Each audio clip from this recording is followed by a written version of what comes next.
cho em yên vui tại sao để bây giờ thấy anh mang cứ cố giấu đi anh đã thấy những gì.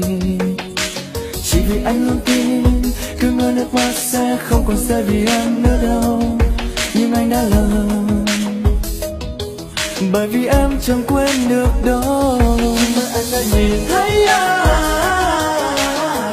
bên cạnh em và tay ôm lấy đôi vai đã từng quay đi lòng khinh khi vì lời em đã hứa. Không tin em một lần nào nữa vì người đã lừa dối